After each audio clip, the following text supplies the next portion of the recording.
Okay. Okay, so this is Ellen and Fritz. And Fritz, I pulled up all the video links you sent me. And the only thing I discovered is when I pulled them up on my computer, anything that you guys did as what's called a short on YouTube, I can't expand the screen to full view, but we'll look at it as best we can. So thank you for sending all of those videos. Well, it was And a learning experience. yeah, yeah. Once you get the hang of it, it's not bad, but you got to learn No, all the I'm sure. settings and the uploading and all that. So, Well, plus then we had the internet go down since Thursday. oh, And then finally, just this morning, it oh, seems to be back. good. I was So, yeah, hoping the it would whole be. area. Yeah. So why don't you tell me with Fritz, what are some of the main issues that you wanted help with? So from your, before I give you my perspective, I want to hear your perspective of what the challenges are, where maybe what you want to change or where you want to go with him. Well, we've had him for 3 years, and he was really neglected in every way, thoroughbred off the track. And we, nobody will tell you what actually happened to him, but he came to us through one of our instructors, who we are no longer talking to. Oh, okay. But he was gaunt and ribby, and his teeth were terrible, maybe never done, feet cracked, and we thought we could help him out a little bit, and we're fox hunters. Okay. So and that's kind of our main thing that we do. We don't need him to be, an incredible jumper, nothing like that, or a competitor at all. I mean, just really just to go out and kind of enjoy the country. And so you're happy, you're happy hilltopping him rather than jumping. Okay. Absolutely. Yeah. Yeah. I mean, who knows he could become. Who knows what he could become, but with what I'm seeing on the videos at this point, jumping would be a ways down the road. You have some work to do, but he could hilltop. As soon as we get a few issues sorted, you could take him out on trails, or you could, go out on the hunt. I just don't expect that the jumping is going to be easy for him until you have A, B, and C in place, and then see how he does. Well, he's got a difficult attitude as well. Okay. And we've improved what I would say would be his ulcers, probably. We've improved his feet. We've improved his body a lot. Okay. But I think he feels unbalanced. And he just is sick and tired of trying to be pushed. So what are the manifestations of the behavior that you would consider attitude? Is he aggressive? Is he flighty? He can be spooky? And sort of lately he's been kind of nippy. Okay. Certainly he didn't like the saddle put on, and he didn't like the girth being tightened. He's kind of past that. Does he reach around and bite, or does he just get kind of like dancy and moves a lot when you go to saddle and bridle or girth? Well, he reaches around. I mean, now it's better. He reaches around and kind of looks at you. Okay. But certainly he has bitten. So there's two ways, like when a horse feels defensive, and this is how I look at all behavior across the board. When they feel defensive, which could be related to fear, it could be related to instability, it could be an external trigger, it could be that he just feels uncomfortable in his body. It could be any one of those things can trigger more dominance in the sympathetic nervous system versus the parasympathetic nervous system. So whenever we see expression, that completely stands to reason. Okay. And that's how I address all behavior. That I don't care the reason, but if they have a tendency, what we call behavioral problems, are always a horse shifting out of the rest and digest nervous system into the fight flight nervous system. So when they are becoming dominant in the instinctual nervous system, you're going to get either an expression of flight or an expression of fight. So that doesn't mean aggressive and anxious. What it means is a negative behavior or defensive move towards you is in the fight category. A defensive move or negative behavior away from you is in the flight category. So Okay. a horse that's hard Well, to catch is flight. yeah, we're not having that at all. It's Okay. the more aggressive. Okay. So the importance of that, offense. the importance of that with horses is punishment creates more defensiveness, so it doesn't solve the problem. But the counterbalance, if you think of it as a counterbalance, whenever a horse feels defensive, unsure, unstable, and you see kind of a negative energy, usually it's coupled with tension rather than anxiety. So you'll get pinned ears, narrow eyes, snarky looks on their face, and they'll make a move towards you. So it doesn't really matter how you do it, how quickly, how slowly, how firmly, how softly, but the counterbalance to that behavior is to just create space between the two of you, increase the distance between the two of you. And sometimes that means you jumping out of the way for safety, but hopefully more often than not, you're asking him to move out of your space, right? Until he's calm. And so what that does is he's testing you with the fight defensive strategy because he feels insecure. So it's not, disobedience. It's not dominance and submission. He doesn't feel safe. He doesn't feel comfortable. He doesn't feel stable. He's letting you know by moving into your space with the wrong energy. So and that is very good. And it Okay. really resonates. Fight defensive. And he does that with the other horses as well. Yes. So he usually has an injury of some sort. Well, and if you take the circumstances, typically not that he's being beaten up. Oh no, and this go has after somebody. Like when I say fight, people picture aggression and beating and blah, blah, blah. It's not. Think of fight defensive behavior simply as towards you with tension, with the wrong energy. Anything other than calm is the wrong energy. Yeah. So thoroughbreds as a breed tend towards flight behavior. They tend, the hot-blooded breeds tend to choose flight as a defensive strategy rather than fight. So for his breed, other than unless he was left a stallion for a period of time, a stallion and cold bloods tend to gravitate to the fight defensive pattern, where hot bloods, geldings, mares tend to gravitate to the flight defensive pattern. So him showing you this behavior sort of speaks to an underlying issue of discomfort in motion. Does that make sense? If his That's why I'm talking to you. Yes. Yeah. And there are the definite issues with how he's using his body. So the solution is twofold. While we're addressing the physical issues and the coordination of his body, he's going to test you a lot. So, and he already tests you, you've made a lot of improvements, you've addressed the static therapies that you can address for his health and well-being. Yes. And so what's left is he will test the relationship a little to make sure that if you can think of it as maintain your own personal space, because when he's coming towards, he's testing that you're aware and that you can maintain your own safety. And if you can maintain your own safety, he votes for you and he can relax. If you fail the test, in his mind, he's in charge of your safety. So your job is to get out of the way, keep up, and listen to him.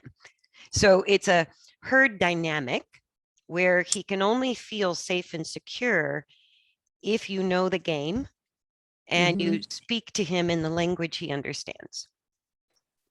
Okay. So without aggression or punishment or making him feel wrong, whenever he approaches you in a not calm state, you're trying to increase the distance between you.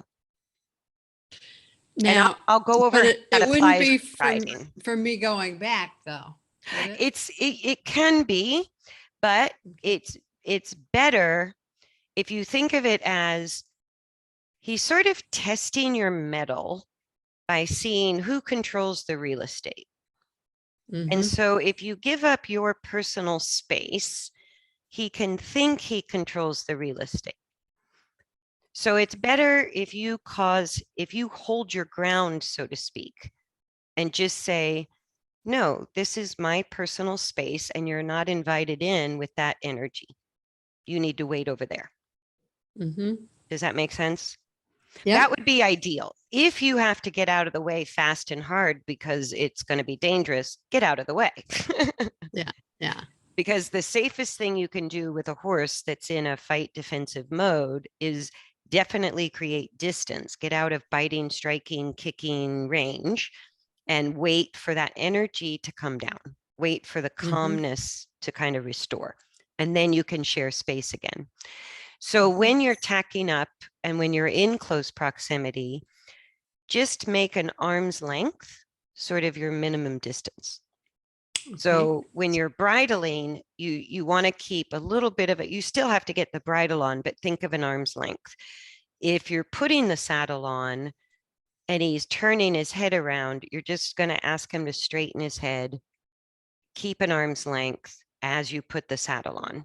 So you don't want to be too far away where he could kick or strike, but you don't want to be too close where he feels you're coming in an invasive way. So Okay. it's just like if you go to a cocktail party, it's uncomfortable if somebody's standing too close, but you're not really communicating if there's too much distance. It's that same personal space thing we use all the time. So while we're working with changing the body, which will be a little bit more of a long-term process, that principle is how you address the behavior in any given moment to keep yourself safe. And it proves to him that you notice this horse game of who controls the real estate. And without making him feel wrong, you say, yeah, I can control my own personal space, which gives him relief. Because the way it gives him relief is if you can protect yourself from him testing you, then you're qualified to protect him when you go out in the environment. That's how he's figuring out if he should vote for you or not, right? And if he votes for you, he relaxes. If he still feels uncertain, he keeps testing. And the way he's using his hindquarters and back, he's pretty unstable in his body. So I don't think he's in pain. I think he has poor habits that are taxing his muscles, but still not achieving stability. So he's kind of tight through his muscles and he's not quite stable where he needs to be through his skeleton. So he probably feels unsafe most of the time inside his own skin. It's not personal. It's just he needs to test you a lot because he doesn't feel strong and stable in his own body. Right. So that's the behavioral stuff in a nutshell. Great. Any questions on that, or I will start sharing the screen and pull up video? No, I'd say that's awesome. Okay. That the defensive, what was it? It's a fight defensive strategy. That really does it. Yeah. Does it. Yeah. And it's exactly the same, whether it's a person or a horse. It's like when we go into instability, even, I'm in Florida. So as people age, that instability in the body can create fear, right? And same for a horse. If we're injured or we're sick, we can feel more fearful than when we're healthy. If we don't trust the person we're with, we can feel fear. Or something can happen in the environment that triggers our fear button. All of those are possible. Right. So I'm thinking on these videos, they're labeled as shorts, which means I can't expand the screen. Yeah, I can't expand the screen. There's a few videos where I can. So other than just helping him feel more safe and secure, which is any behavior he gives you at any time.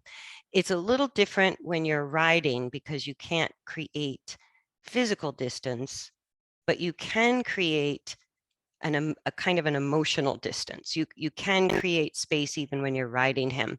But I'm going to leave the riding sort of to the last, and let's look at the groundwork first, because the groundwork is where I saw a possibility of you making the biggest changes the most rapidly. So this one I can expand. There we go. So you gave me a bunch of different lunging videos. I'm just going to like start playing them in order. So at the walk, if we look at his physical issues, I think the lunging that you're doing is going to be very important, because even at the walk, he wants to put his nose on the ground. That is him trying to get himself right. But he puts his nose so deep that that's hard to ride, and it's not entirely safe to ride. Yeah. So it's the other horse. So what I'm looking for when I look at the lunging is I'm looking at the overall posture. And the biggest difference when the spine is pushing down through the horse's back, the neck always shortens. So they either shorten the neck and the head goes high, or they over curl the neck and they're sort of too round through the neck. But either way, the skull of the horse will start pushing backwards whenever there's a downward force. Yeah. Right. So what I loved seeing, because I think that's an issue for him. That's what I explained in the text message, that shaking of the saddle, the instability of the saddle can be an indication that the spine is pushing down when you're riding him. When you're not riding him, he prefers to really be in this long, low, nose on the ground posture. So that is as long as the neck can get, and the skull is moving forward and away from the torso. And I think he needs to do that. And there may be a little of the grass induced. I think that's part of it. But I think seems to be when he does then get some grass, it's kind of like anxiety eating. Yes. And I go, even if it's pure anxiety eating and it's only the grass, it's still useful for the changes he has to make in his body. So it doesn't really matter if it's grass induced or not. It's still helpful. So the opposite, oh, whoops, this is a riding one. Hang on, let me go back. So the opposite, I think it was towards the end, you did some trot and canter work. So the opposite posture of the back pushing down, the head and neck up, is long and low.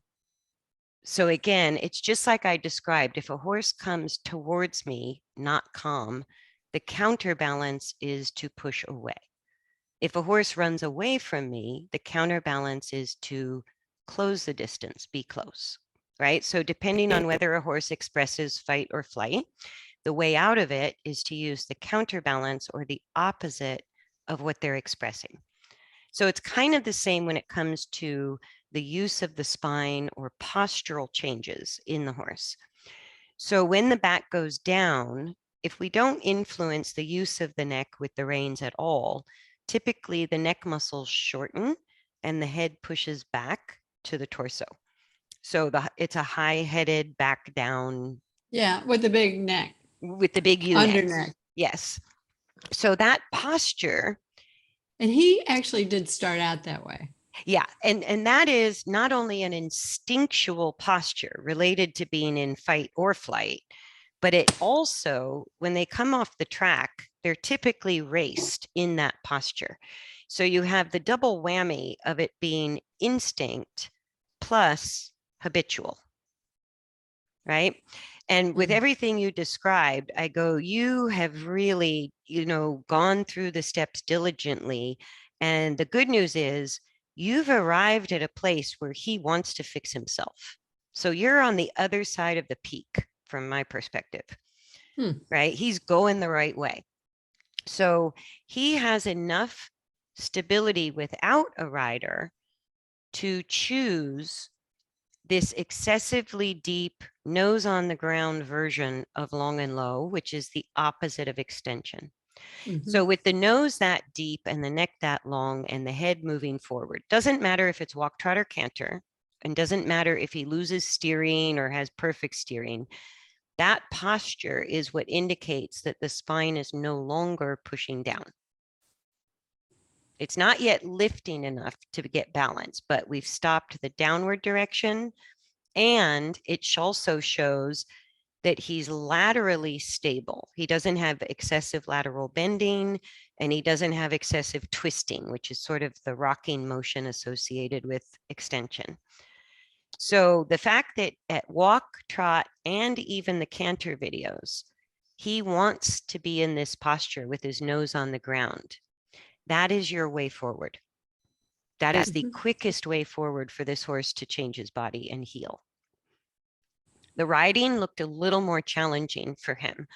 So I'm just going to go over briefly how to lunge him. Oh, and there was one more thing I wanted to look at with a different video. I think it was one of the last ones where you did the left and right leads. So this one I can't make bigger, but I think this was the video where you picked up the left lead, and the other video you picked up the right lead. And there was one lead where he swapped out behind. Was it the left lead or the right lead? He does that. There, he just did it. So it's on the left lead. He changed his hind legs and started cross-firing. So he's on the left lead, but he chose the right hind to swing farther forward. That's cross-firing. Do you know what I mean by that? I don't. I haven't heard that before. Okay. So let me see. I'm not quite sure how to make this any bigger. Like on these versions of the short, they pop up differently. So I can't expand the screen like I can on the other one. So I'm going to try to pause it. What is the threshold to make it not be short? It's a thing on YouTube. It's a categorization where they call it a short. And this one, the link says youtube.com/shorts/ the numbers that are the video. So YouTube came up with a category called shorts. It's supposed to be like TikTok. And and I've never looked at any of their shorts. I thought they were all the same. But what's happening is when I pull this up on YouTube, it doesn't expand the screen the same way as the regular videos. So can you see, it's pretty tiny, but when he picks up the canter, I'll pause it at the right place. So here in this stride of canter, you see the left hind leg is swinging forward. Yeah. Right. And the right front leg is swinging forward. That's your diagonal pair. So the right hind is pushing off and the left front is going to be the lead leg. Right. So what he does, this is a correct lead tracking left, or I should say it's a left lead tracking left.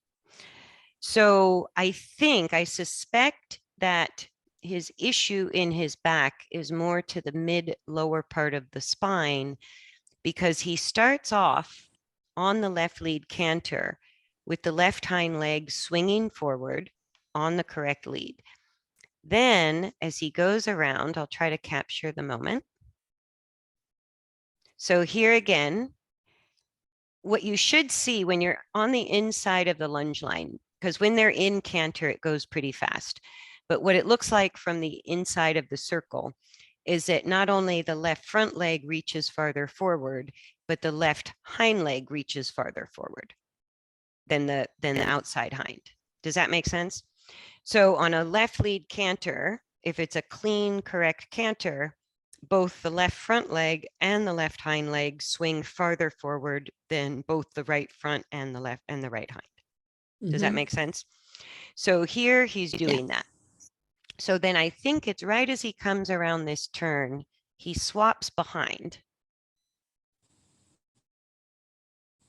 There. Whoops, let me see if I can find.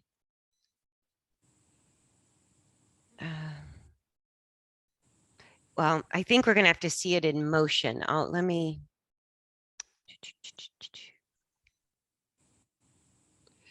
And I do see a lot in There. the canter where he's using both of the hind legs And they together. can do that too. Like he's almost bunny hopping here, like it's a buck, right? And what he's doing is he's reaching, what cross firing is he starts reaching farther forward with the right hind leg, but he's still reaching farther forward with the left front leg.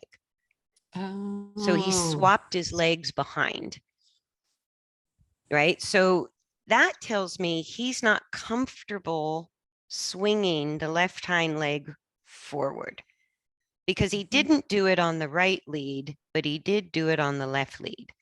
He doesn't want to swing either hind leg forward very well.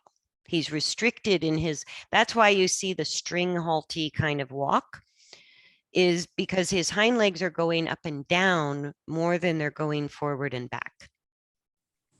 So on the left lead canter, the first lap, he keeps swinging farther forward with the left hind, but by the second lap, he switched his hind legs. So if you just watch the hind legs, and then he gets all fussy and breaks the canter. So this will replay automatically. Then he stops and eats grass. Okay. So I'll play it through one more time. And where he swaps is kind of far away. It's on the far side of you. But as it plays again, here it's starting over. Just watch the hind legs. When he goes into canter, just kind of keep an eye on his hind legs. So there, the left hind leg is swinging forward. You see that? Okay, then right there, he swaps. Now the right hind leg is swinging forward. Oh, yeah. And you get a bunny hop effect. You see that? That's called crossfiring. Okay. So if he picked up the outside front lead as the leading leg and the hind leg, that's just called a counter canter. That's just a right lead canter on a left turn. That actually would be far superior to crossfiring. So crossfiring shows a dysfunction. An outside lead that's clean is a pretty athletic challenge. It's a big challenge athletically for horses. So if they pick up the outside lead, I go, knock yourself out, have at it, right? But if they crossfire, that tells me there's a little bit of a bigger issue going on. Does that make sense? Oh, yes. Yeah, so you can see as he comes around just before he stops, that outside leg is coming farther forward, outside hind leg. But the inside front leg is still coming farther forward. So that's crossfiring. Okay. Okay. So then on the, and this is another canter video on the opposite lead. He doesn't do that. He keeps the inside hind, inside front, reaching farther forward the whole time. But you still see that the legs kind of push the hindquarter upward in canter more than they push the whole horse forward. And that's what we're seeing in the walk more than even the trot. Oh, yeah. Right? You see how it's pushing the whole hind end is just going more up and down. Yes, I do. And so he's literally pushing his own body weight onto his own front legs. He can't control it. And so when they can't control it, just like if we look at a horse that's defensive has two options, fight or flight. A horse that can't control their body weight and their speed has two options. Don't go forward, or go forward really fast and use momentum to stabilize. I think he has a tendency to use momentum. He kind of goes faster and faster, and then he suddenly slams on the brakes when he hits a threshold. Yeah, we've certainly had that. He also will not go forward. I Yes, mean, he uses because both strategies. yes. And again, what that's showing you is the level of instability, discomfort in his body. Okay. So he's searching for comfort, but he's not quite sure how to get there. So that's where you can help him. But in the lunging is where you don't help him and you let him figure it out. So the lunging to me is a great opportunity to let a horse explore with very little input from you. Now, so that string halty kind of walk where he hikes the hind legs up, that's related to the crossfiring. It's that abnormal movement of the legs means you have a significant dysfunction through the spine. It doesn't always mean it's the lower spine. So it was really him crossfiring on the left lead canter that makes me think it's more to the mid lower part of the spine than it is the upper spine. I could be wrong. I'm kind of guessing based on just what he's seen. The really good news is this trot that he's showing right now, that is the undoing of the problem you have. He is trying to fix himself. That is exactly what I would work with to achieve. If he wasn't doing that himself, that would be my first goal to achieve, is to get that posture during the walk, during the trot, during the canter. Does that make sense? Yeah, one of the things that I did is send him around once, maybe twice, and then halt, and then continue. So I'm doing some transitions with him. Yes. That's really all I'm doing. Yes. And that's exactly the formula I'm going to give you. Oh, So what, good. yeah. So when you lunge him, he's good and he's not good in all three speeds. It looks like tracking to the right is slightly easier for him than tracking to the left. So we're going to look at the left direction will be the challenging direction. His easiest gait for repairing his issue is the trot. He struggles at the walk and he struggles at the canter, but the trot consistently in all these videos was his best movement by choice. So trotting to the right will be what we want to encourage most to get him to change the fastest. And then going to the left, walk and trot, maybe in equal measure, will be how you approach the challenge without putting him back in dysfunction. So we can try a few canters to the left, but if he crossfires, I would hang it up for that day and not ask Okay. again, right? Because you're going to fix that problem walk and trot more than by cantering, because he gets to a certain point in the canter and that's what he has to do.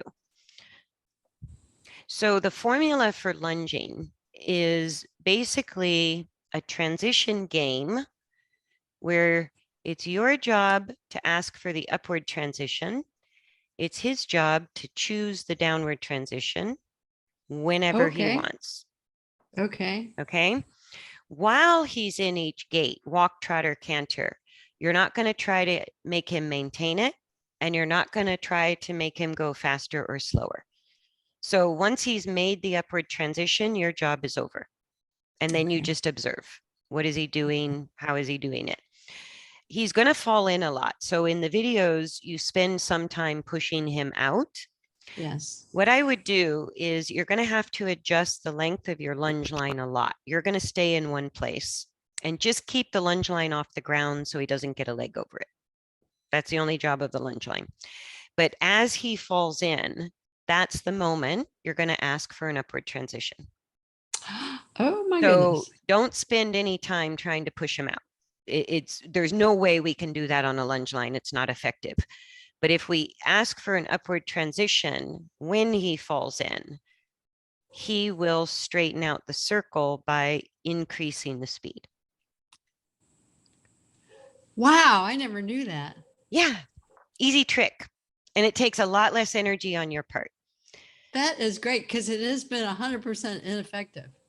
Yeah, it never works. People do it all the time and never gets any better. The only way, if the falling in perpetuates, there's a different strategy of using long reins, or basically it's lunging with an outside rein that will correct Yeah, that problem. So if I that know Debbie tried to show me how to do that. it's It was, complicated. whoa.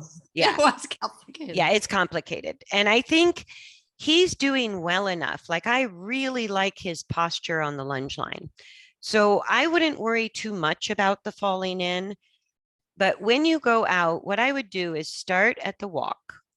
And if he falls in right away, which it looks like he does, then go ahead and bump him up to trot.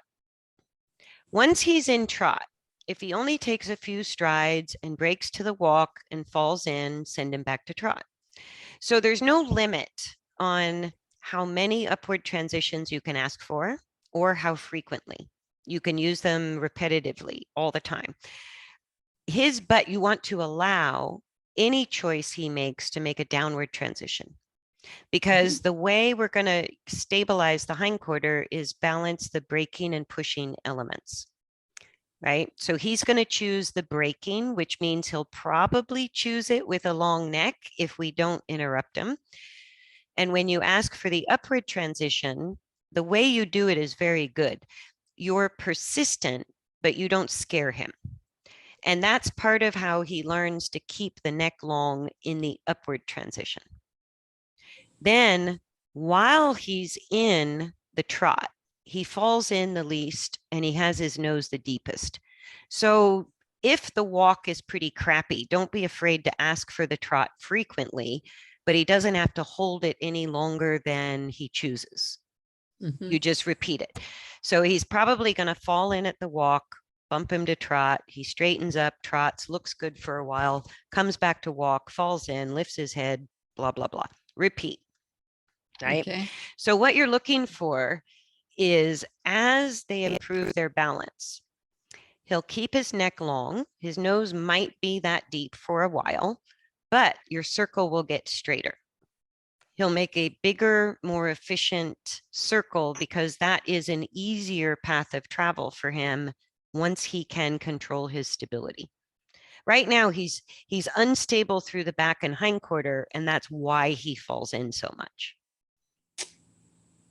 Okay, so the falling in, as you play with transitions over time, as he gains more stability, he's going to make the circle bigger and rounder, straighter.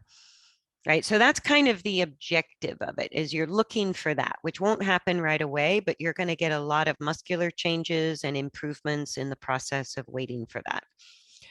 Fantastic. Yeah. And I would primarily work most of the time between walk and trot, both directions. And then after he's lunged, at least 5 to 10 minutes of walk and trot, you can throw in a canter transition. But as soon as you ask for canter and he makes the transition, your job is over, and let him come all the way back to the walk before you ask for a second one. Okay. Okay, because the canter is challenging for him. So what you're going to do is just not ask too often, and he will get better at it over time. It's not a quick fix. So on the lunging, you keep your feet still, but you're going to have to adjust the length of your lunge line a lot because he's going to fall in fast. He's going to pull out. Just keep adjusting the length of your lunge line to keep it off the ground so he doesn't step on it. But you're not going to lead him with the lunge line. You're not going to fix anything with the lunge line. That's just the connection. What you're going to fix is if he falls in, and even if he doesn't fall in, you use the whip to push into the upward transition. That will straighten him and give you the upward transition. As soon as he makes the transition you've asked for, put the whip in neutral, adjust the lunge line, and wait. As soon as he breaks from canter to trot or from trot to walk, you can let him have as long or as short a time as you think is working in walk. Like walk is the speed you can't overdo. And trot is his easiest speed. That's why I'm thinking you'll have a lot of back and forth between walk and trot. But ask for the canter transition judiciously. And I would say for the first week or two, don't ask for more than 3 canter transitions on both directions. Don't ask for more than that in a session for a couple of weeks. Like just sort of throw in 1, 2, maybe 3 canter transitions and leave it alone, even if he crossfires, even if it's not good. And even if he only maintains it for 2 strides, it doesn't matter. Okay. Okay. So the transition to canter will be helpful to his body, but maintaining canter won't. So maintaining canter is where once he loses his balance, he's scrambling and it's making things worse. Yeah. Yeah. And okay, so just let him come down. Yeah. And so I think of lunging, my job is the upward, the horse's job is the downward. And as I play between walk, trot, canter, trot, walk, it's kind of like playing the scales on the piano. You're just letting him get good at managing his body up and down the speeds on a left circle, on a right circle, without any influence. And the more consistently he's keeping his neck long and low, the more he's repairing whatever is wrong through his back muscles and hindquarter use.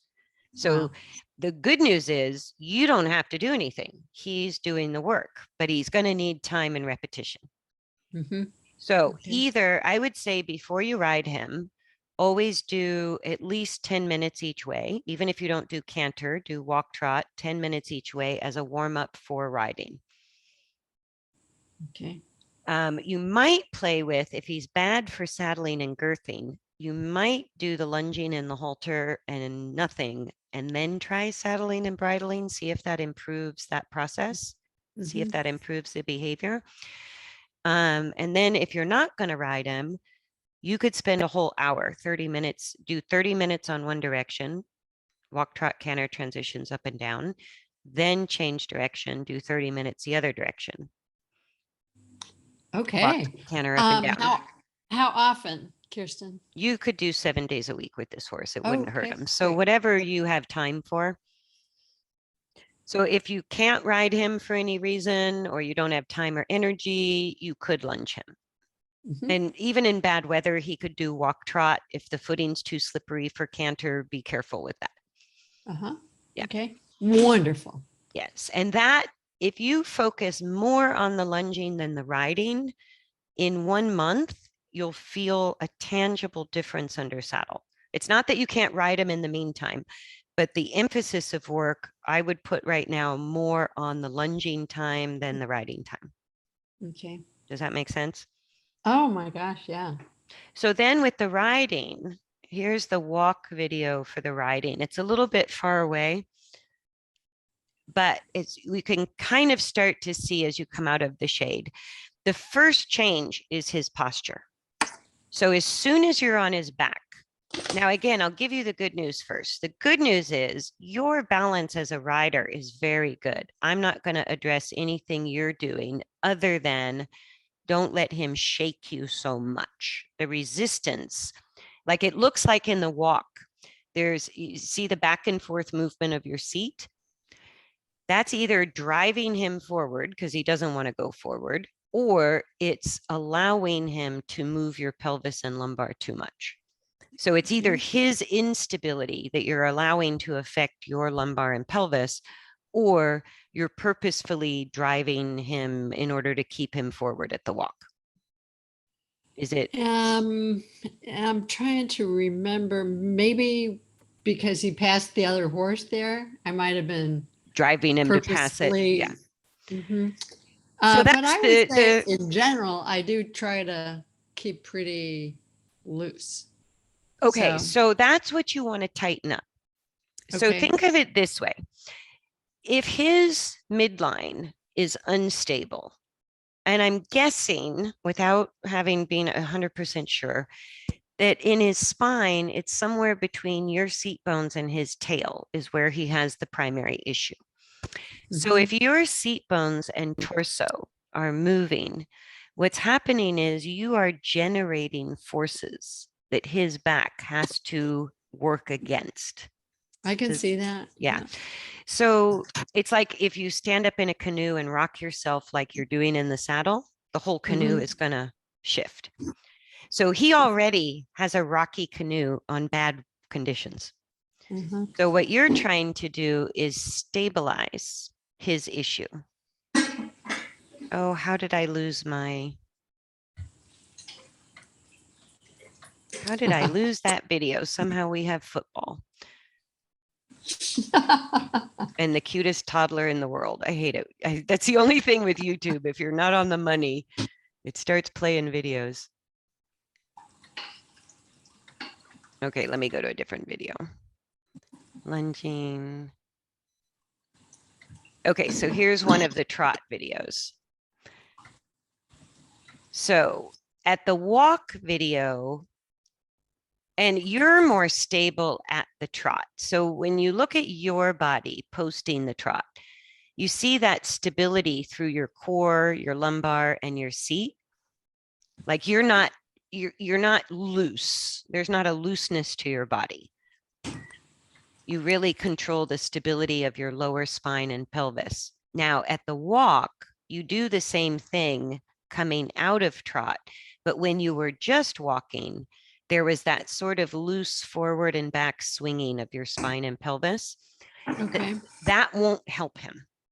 Okay. I'm not saying it's entirely wrong, but when we're taught to move with the horse, we move our bones too much.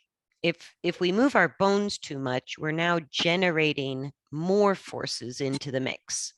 I can see it. And what you want to do is stabilize his back. So at the walk, he almost lengthened his neck. He at the walk and the trot under saddle, he tends to be more high-headed or over-curled through the neck than he does on the lunge line. So that is the challenge when you ride. And where he needs to put his neck right now, like there, you're sort of, he wants to put his nose on the ground like the lunge line, but you're saying with the reins, don't put it that low. You're resisting a little, which is for your safety, because what he's doing on the lunge line, not easy to ride. Borderline unsafe to ride, right? Yeah. But his body needs it. So what I would do is, like in the trot, there's the high-headed version of extension. There's the low-headed version of extension. And he just keeps bouncing between the two. So what that tells me is with a rider on board, he pushes his spine down and becomes more unstable than he does on the lunge line, right? So in the trot, does he have a tendency to break the trot under saddle or speed up? If you had a looser rein, would he speed up or would he just break the trot? I think he generally would prefer to break the trot. Perfect. Then we can work on a loose rein. Okay. So what I would do under saddle, and let me see if I can go back to, I do not want that video. It's terribly cute. It's very cute, but I don't want that video. Let me see if I can. Oh my gosh. That is one clean horse. I know, right? Who has a white pony? Yeah, I can't quite figure out how to get the walking video back, but we'll look at the trot one. They're just a little bit smaller. So same thing. If you look at his head and neck use, he goes between, like the skull is pushing backwards all the time and the neck is short all the time, but he just sort of lifts it up high and then plummets it down low, which is hard to keep a rein contact, hard to use your reins. You're doing a good job. Your skill as a rider is you're the perfect rider to help him very rapidly. I don't have to change anything about your riding other than when you think of moving with the horse, you don't include your bones. your bones, especially your pelvis and low back, need to be immobile.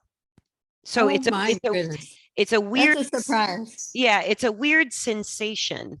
But the way we move with a horse correctly is we adapt our body weight and muscle tone in order to not let our bones move. It's a longer description than we can go into today, but you have the skills. But what I would say is just don't allow your seat bones to scooch Okay. back and forth, and don't allow your low spine to move too much. And that will act to help him stabilize under the saddle. And when he achieves the same stability, sort of left to right, that he's showing on the lunge line, you know he found it because he's going to lengthen his neck like he does on the lunge line. Mm-hmm.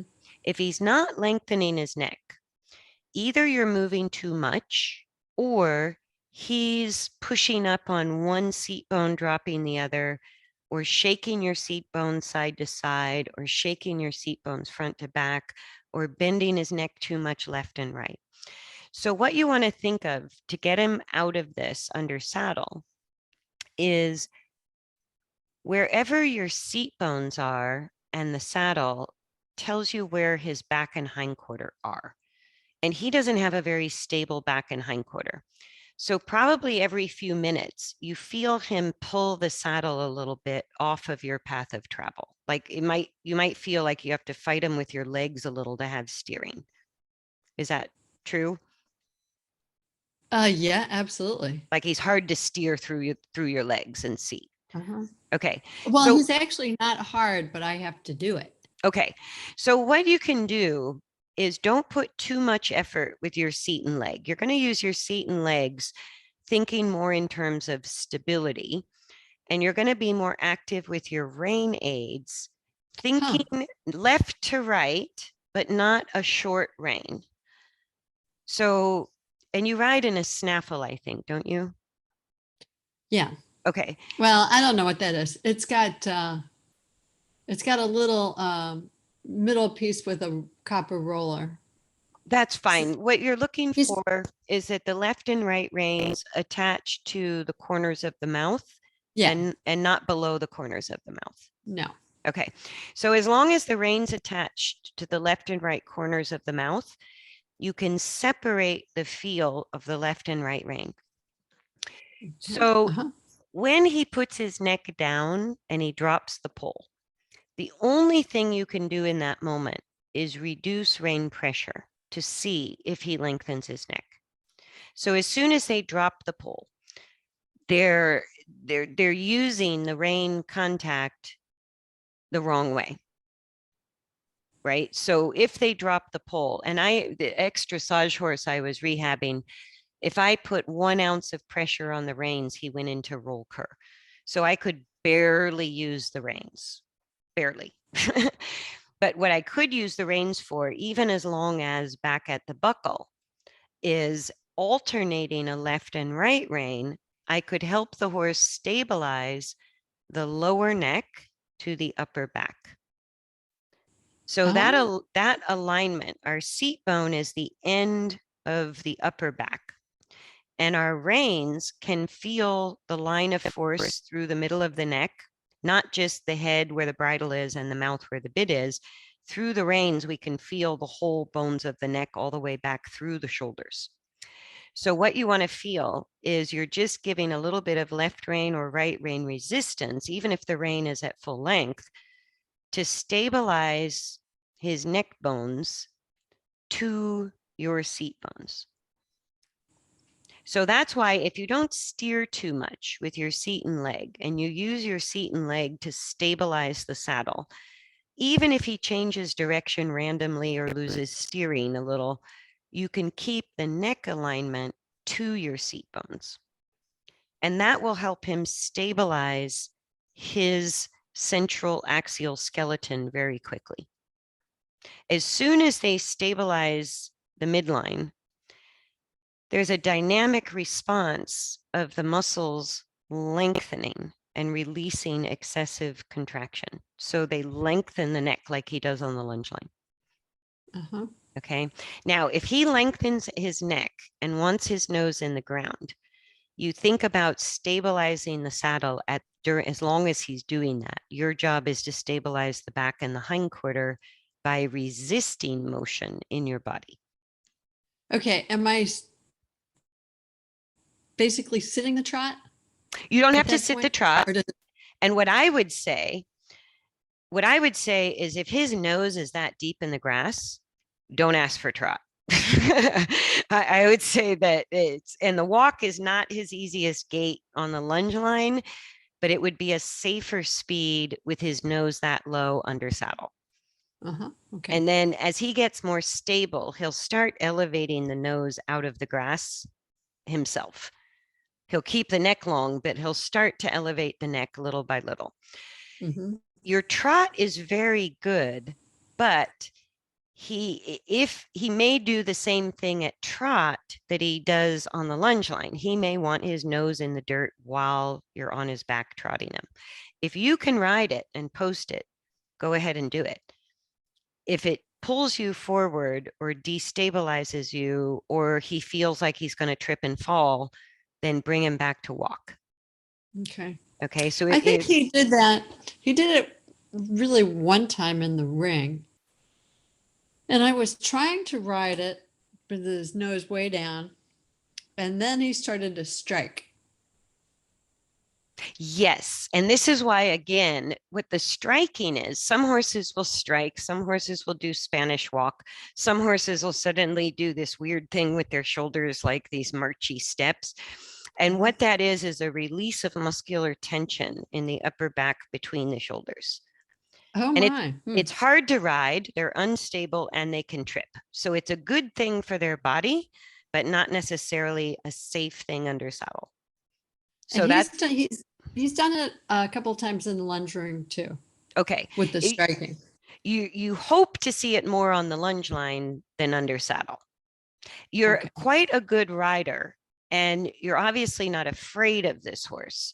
So I would say keep your rein use specifically left to right, but let him have as long a rein as he wants to lengthen the neck under saddle. If you can do that walk and trot, great.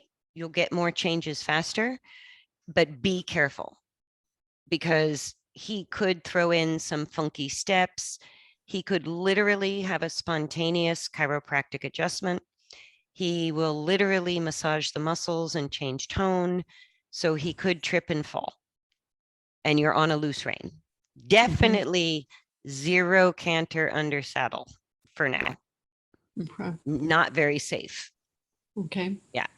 And once you start to see he can keep a clean lead both directions and a long neck at canter both directions more easily on the lunge line, then you can begin some canter transitions under saddle. Right now with the crossfiring on the lunge line, that's kind of a recipe for a big disaster under saddle. If they do that under saddle, it is hard to ride and you feel how unstable that is. Oh my gosh. Yeah. It is no bueno. Yeah. And then once he's cantering, like once we start to get him first consistently long and low, walk trot under saddle on a loose rein, then start to ask him to lift his back and see how he does that. Then moving into solving the canter issues. If he goes through all of those, then I would look at jumping him. But you know, that's kind of the ABC of it, first, second, third, before I would even like right now, I don't think he would be safe to canter for more than a few strides at most under saddle. Yeah. And even that, it could upset him to the point that he bucks or rears. So I would just not go there under saddle just yet. So, but walk and trot, if you think of moving with the horse less through your bones, right? At the rising trot, if you can do the rising trot, even if he's on the buckle in long and low, and you do that very well. That's where you're the most stable as a rider. At the walk, I think it's just a perception. You think you need to move with the horse, so you move to your bones too much. Okay. Which makes him less stable in his spine rather than more stable. Whew. Yeah. So that's why you want to resist that movement with your low back and pelvis, especially during the walk. And if he breaks the walk a lot and starts to halt frequently, you can do the same thing you do on the lunge line. You can let him break gait. He's doing that for a reason. And you can immediately then apply the leg aid and say, make the upward transition again. And as long as he's moving, relax your legs on the aids so that you're using your legs and seat for stability. Does that make sense? Yeah. So then if he breaks gait, apply the leg aid. Once he's moving, rest the legs. He breaks gait, apply the leg aid, just like on the lunge line. And then think just stable. Keep him stable. And with the seat leg. him choosing the downward transitions are trickier than the upward. So I allow the horse to choose the downward because when it's their idea, they tend to organize their body better than when it's our idea. So even when we use verbal commands to make a downward transition, they tend to stop on the forehand more and use their back less. When we allow them to just choose downward transitions whenever they want, they tend to use their back muscles and the engagement of the hindquarter much better than when we ask for it, because it's their choice. So they organize their bodies better for the downward. And if the upward, like you're very polite rider, so it's not like you're saying, get moving with your leg aid. You're just sort of applying the leg and giving him time to make the transition. That's perfect, right? So he can think his way into the upward transition. He can organize himself for the downward transition. And I think very quickly, he'll have a long neck, walk and trot under saddle, like he does on the lunge line. And then what you're looking for under saddle is just how long, how deep, and do I feel safe with him there? Right? And if you don't feel entirely safe, spend more time at the walk. If it feels safe, you can walk, trot, transition every 5 strides. You can, if he maintains the trot, ride the trot as long as he maintains it. Wait for him to choose to walk. And that way you're letting him seek sort of his comfort. He's going to unravel this issue he has with his body by finding more comfort and more comfort and more comfort. So sometimes even if we have the right theory, we apply the aids the wrong way for that particular horse. So I like to leave a little room for choice because the horse will always choose comfort. That's the one thing I can guarantee. They're always going to seek stability and they're always going to seek comfort. And that's what he's showing on the lunge line is he goes, this better use of my body is way more comfortable than how I used to do it. So I want to do it. So left to his own devices, he wants to be in long and low. And so that's where we want to encourage his body to be. Great. Yeah. Kirsten, question. I don't know, 90% of the time he does want to kind of stop himself when he feels unbalanced. But if he wants to go forward and move faster and faster, what should I do? Good question, because I assumed he did that more often than he wanted to stop. But if he wants to stop and you allow it, that will become quickly his MO. But if he does choose momentum or he gets excited and he goes faster and faster, there's 2 ways to address it. One is pick up the reins, bring him to halt slowly. If you pick up the reins and he goes even faster, which is how they're trained at the track, then all you can do is with a little more pressure on one rein, even if you have to bend the neck, put him on a turn until he starts to slow himself down. So you can keep him on a circle, large or small. You can figure eight. If he's starting to escalate and getting excited, stay on one direction of a circle until he comes to a complete halt. But that way you don't have to pull against the mouth with both reins. If you can get him on a circle, that challenge of turning will start to slow him down, and he'll be more balanced than if you pull the reins backwards and he just gets behind the bit or above the bit. Not only is it going to be harder to stop him, but it's going to like throw you all over the place. It's going to be a bumpy ride. So to keep you stable and to help him not only calm down, but also slow down, just stay on a circle that you can manage, big or small, doesn't matter, but stay on a circle until he chooses to halt. And if you wait until he chooses to halt, you will have also spent all the anxiety on the way down to halt. If you cause him to stop while he's still anxious, that's when they can really blow up. So I tend to circle them, especially if they're OTTBs. I go, my first horse in high school, nobody told me 2 reins meant go faster. And he ran away with me all the time. Right? It's so counterintuitive. It is, because our instinct is to pull to get them to slow down. But number one, if that causes him to push his back down, it makes it harder for him to stop, not easier. So if his head goes up above the bit or back behind the bit, he's having a harder time slowing down. If you turn and the neck stays a little bit long because you've got more pressure on one rein rather than 2, that circle will encourage him to get his hind legs underneath him until he can control his body and slow down. So that's the reason I use a circle.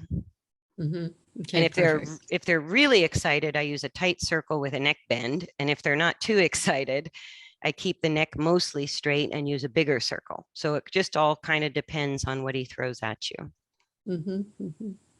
But yeah, I would say under saddle, he struggles much more than what I see on the lunge line.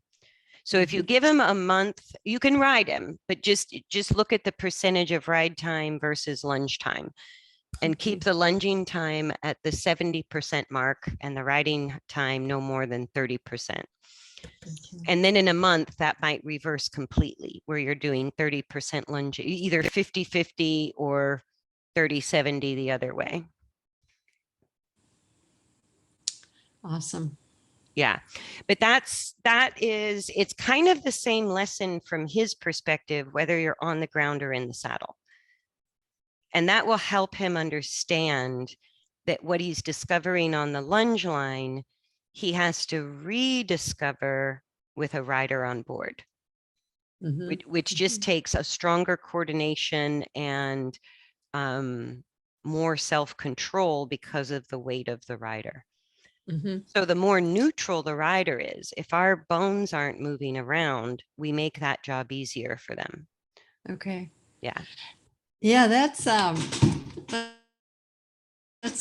aha thing. I would never have guessed that. So well, fabulous. and it's one of those funny things, because move with the horse is what it feels like internally through our soft tissue and our constant little weight adjustments. What it looks like is sit still. And it's both. So some instructors tell us to sit still and some instructors tell us to move with the horse. But one is an internal perspective and the other one's an external perspective, but they're really the same thing.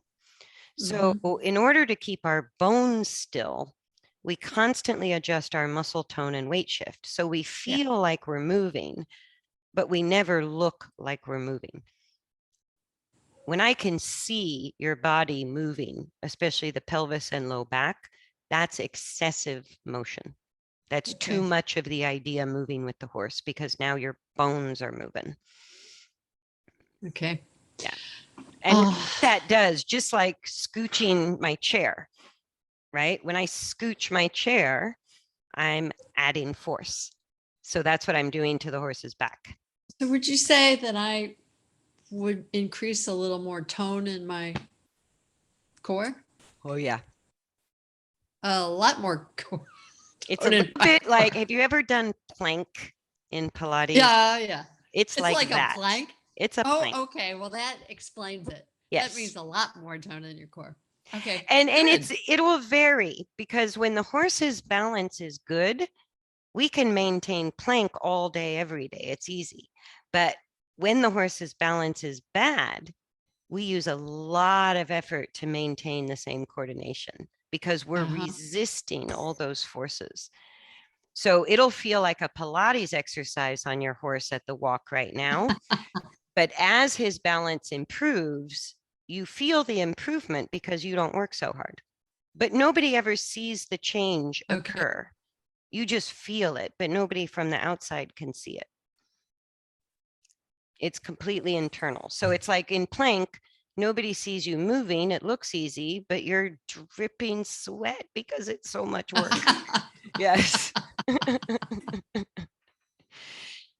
And that's how we provide. Oh my God. Well, that definitely clarifies it. Yeah. And that's how we help our horses' backs become stable, is we use our muscular effort to resist motion in our bones. Right. And if we do too much muscle, it's so ironic, because if we over tighten our muscle, we shake our bones out of control. If we underuse our muscles, our bones sort of just flop all over out of control. So it's that balance between too much, too little, not enough tone, too much tone. Oh, did we freeze?